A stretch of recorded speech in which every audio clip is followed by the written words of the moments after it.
고린도전서 7에서 8장, 고린도전서 7장. 이제 여러분이 보낸 질문에 대하여 대답하겠습니다. 남자가 여자를 가까이 하지 않는 것이 좋습니다. 그러나 음란에 빠지지 않게 위해서 남자마다 자기 아내를 두고 여자마다 자기 남편을 두게 하십시오. 남편은 아내에게 그의 의무를 다하고 아내도 남편에게 자기 의무를 다하십시오. 아내의 몸을 다스릴 권리는 남편에게 있고 남편의 몸을 다스릴 권리는 아내에게 있습니다. 여러분은 서로 몸을 거절하지 마십시오. 다만 기도에 전념하기 위해 서로 합의하여 얼마 동안은 그렇게 하더라도 다시 정상적인 부부 생활을 하십시오. 이것은 여러분이 절제하지 못할 때 사탄이 시험하지 못하게 하려는 것입니다. 내가 이 말을 하는 것은 권면이지 명령이 아닙니다. 나는 모든 사람이 다 나처럼 되기를 바랍니다. 그러나 사람은 저마다 하나님에게서 받은 은혜의 선물이 있습니다. 이러한 선물을 받은 사람도 있고 저런 선물을 받은 사람도 있습니다. 미혼자와 과부들에게 말합니다. 여러분도 나처럼 혼자 지내는 것이 좋습니다. 그러나 스스로 절제할 수 없으면 결혼하십시오. 정욕으로 불타는 것보다 결혼하는 편이 낫습니다. 결혼한 사람들에게 말합니다. 이것은 내 말이 아니라 주님의 명령입니다. 아내는 남편과 헤어지면 안 됩니다. 만일 헤어지더라도 혼자 그냥 지내든지 아니면 남편과 다시 화해하십시오. 그리고 남편도 아내를 버리면 안 됩니다. 나머지 사람들에게 말합니다. 이것은 주님의 말씀이 아니라 내 말입니다. 믿는 남자에게 믿지 않는 아내가 있을 경우 그녀가 남편과 함께 살려고 하거든 그녀를 버리지 마십시오. 또 믿는 여자에게 믿지 않는 남편이 있을 경우 그가 아내와 함께 살려고 하거든 그를 버리지 마십시오. 믿지 않는 남편이 아내를 통해 거룩하게 되고 믿지 않는 아내가 믿는 남편을 통해 거룩하게 됩니다. 그렇지 않으면 여러분의 자녀들도 깨끗이 못할 것이지만 이제는 거룩합니다. 만일 믿지 않는 쪽에서 떠나고 싶어 하거든 떠나게 하십시오. 남자든 여자든 믿는 사람은 그런 일에 얽매일 필요가 없습니다. 그러나 하나님은 평화롭게 살라고 우리를 부르셨습니다.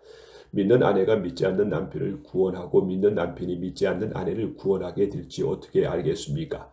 다만 각 사람은 주님께서 나눠주신 은혜와 하나님께서 부르신 그대로 생활하십시오. 나는 어느 교회에서나 이렇게 가르치고 있습니다. 부르심을 받기 전에 이미 할례를 받았다면 할례 받은 표를 없애려고 애쓰지 말고 또 할례를 받지 않았다면 굳이 받으려 하지 마십시오. 할례를 받는 안 받든 그것이 문제가 아니라 하나님의 계명을 지키는 것이 더 중요합니다. 그러므로 각 사람은 하나님의 부르심을 받을 때의 상태 그대로 살아가십시오. 종으로 있을 때는 부르심을 받았습니까? 걱정하지 마십시오. 그러나 자유의 몸이 될 수 있거든 차라리 그 길을 찾으십시오. 주님께 부르심을 받은 사람은 종도 주님께 속한 자유이며 부르심을 받을 때 자연이었던 사람도 그리스도의 종입니다.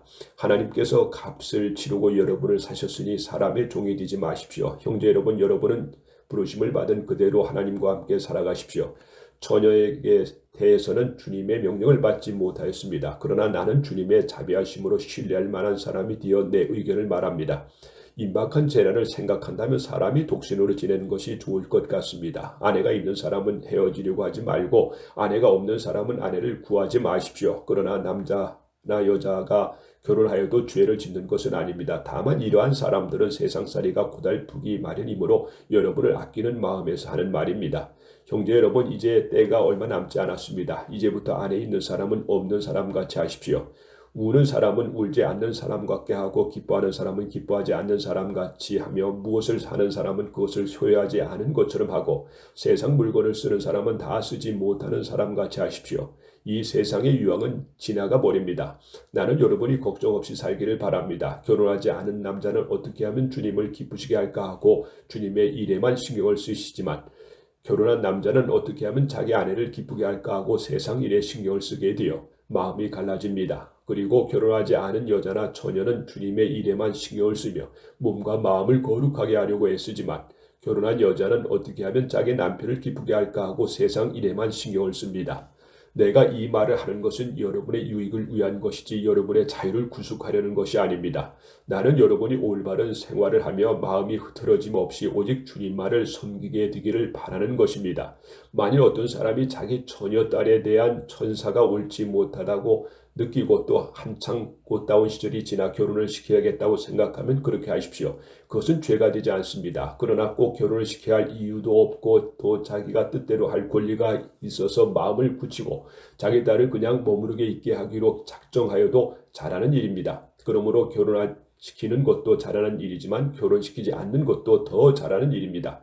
아내는 남편이 살아있는 동안 그에게 매인 몸이지만 남편이 죽으면 자기가 원하는 남자와 마음대로 결혼할 수 있습니다. 그러나 반드시 믿는 사람과 결혼해야 합니다. 하지만 내 판단에 재혼하지 않고 그냥 지내는 것이 더 행복할 것 같습니다. 나에게 하나님의 영이 있다고 생각합니다. 고린도전서 8장 이제 우리 앞에 바친 재물에 대하여 말하겠습니다. 우리는 모든 이 문제에 대해서 지식을 가진 것이 사실입니다. 그러나 지식은 사람을 교만하게 할 뿐 아니라 덕을 세우는 것은 사랑입니다. 무엇을 안다고 생각하는 사람은 마땅히 알아야 할 것을 모르는 사람입니다. 그러나 하나님을 사랑하면 하나님께서도 그를 알아주십니다. 그러므로 우상의 제물을 먹는 일에 대해서 우리는 우상이라는 것이 세상에서 아무것도 아니며 하나님은 한 분밖에 없는 줄로 알고 있습니다. 사람들은 하늘과 땅에 많은 신과 주가 있다고 합니다. 그러나 우리에게 아버지신 하나님은 한 분이십니다.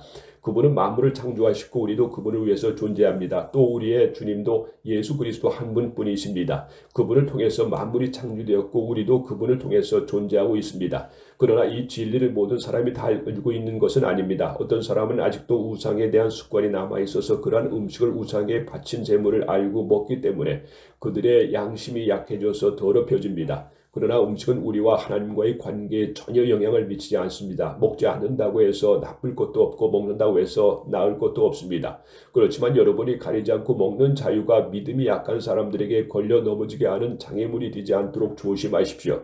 지식이 있다는 여러분이 우상의 신당에 앉아 먹는 것을 믿음이 약한 사람이 본다면 그 양심이 담력이 얻어 그도 우상의 제물을 먹지 않겠습니까? 그렇게 되면 여러분이 지식 때문에 믿음이 약한 그 사람은 망하게 됩니다. 그리스도께서는 그 형제를 위해서도 죽으셨습니다. 이와 같이 여러분이 형제들에게 죄를 짓고 그들의 약한 양심을 상하게 하는 것은 그리스도에게 죄를 짓는 것입니다. 그러므로 음식이 내 형제를 죄짓게 한다면 나는 내 형제를 죄에 빠뜨리지 않게 하기 위해서 다시는 제물을 먹지 않겠습니다.